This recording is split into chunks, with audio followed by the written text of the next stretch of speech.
Hello, আসসালামু আলাইকুম everyone. কি অবস্থা সবার? কেমন আছেন? আশা করি ভালো আছেন। সকালবেলা ঘুম থেকে উঠে দেখি আমার আম্মা কড়াই মাজামাজি শুরু করে দিছে। গ্রামের মানুষ তো অনেক সকালে ঘুম থেকে ওঠে। তারপরে যে আমার ছেলেরা খেলা করতেছিল।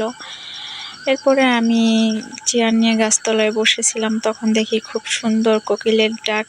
পরে বলতেছে, আম্মা দুপুরে কি খাবা? মাছ রান্না করি। তো আমি বললাম, না, কোনো মাছ রান্না করা লাগবে না, আমি এগুলাই খাবো।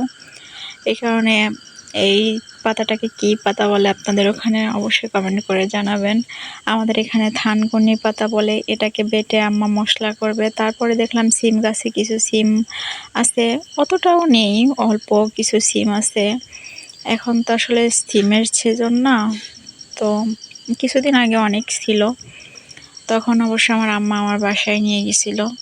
তারপরে এই যে সিম ছিঁড়তেছি, এগুলোকে আমি ভর্তা দিয়ে খাবো। এই যে দেখেন, এই কটা পাতা হয়েছে। তারপরে এই যে লতি আনছে আমার আম্মা। আজ কোনো মাছ মাংস ছাড়া এগুলোই খাবো। তারপরে এই যে ভাত বসাই দিছে। আমি সিমগুলো ভর্তা দিয়ে দিতেছিলাম। এই সিমগুলো ভর্তায় মজা লাগবে। তা এখন আম্মা রান্না করবে ডিম দিয়ে, আলু দিয়ে ঝোল রান্না করবে। এটা আমার ছেলেদের জন্য, যেহেতু ওগুলো সবাই খাবে, কিন্তু আমার বাচ্চারা এইগুলো খাবে না। এই কারণে মাটির চুলায় আসলে ওরকমটা ভিডিও করা যায় না, কারণ মাটির চুলায় অনেক বেশি ধোয়া হয়। তারপরও মাটির চুলার রান্না অনেক মজা লাগে। আমি গ্রামে আসলে আমার আম্মাকে সবসময় মাটির চুলায় রান্না করতে বলি, কারণ গ্যাসের রান্না এখন আর ভালো লাগে না খেতে খেতে। এই কারণে মাটির চুলার রান্নায় অনেক বেশি মজা লাগে। বাড়িতে আসলে আমি কখনো আম্মাকে গ্যাসে রান্না করতে বলি না, সবসময় বলি মাটির চুলায় রান্না করবা। তারপরে এই যে আম্মা ডিম আলু দিয়ে একসঙ্গে কষিয়ে নিচ্ছিল।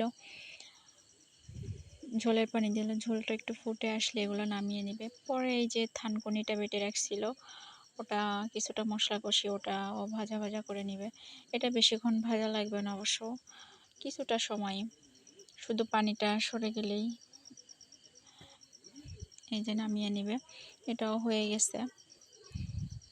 বেশিক্ষণ ভাজলে ওটার গুণ আসলে বেশি থাকে না। তারপরে এই যে মশলা কষিয়ে লতি দিয়ে দিবে, লতি ভুনা করবে। তো লতি আসলে এই কটাই হয়েছে।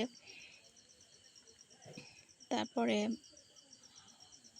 লতিটা কিছুক্ষণের জন্য কষিয়ে লতি পানি দিয়ে দিবে। এরপরে আম্মা অবশ্য কিছুটা দুইটা ছোট ছোট আমও দিছিল, যে যাতে গলা না চুলকায়। তারপরে দেখি এসে আমার আম্মা তার নাতিদের আবদারে চিতই পিঠা বানাচ্ছে।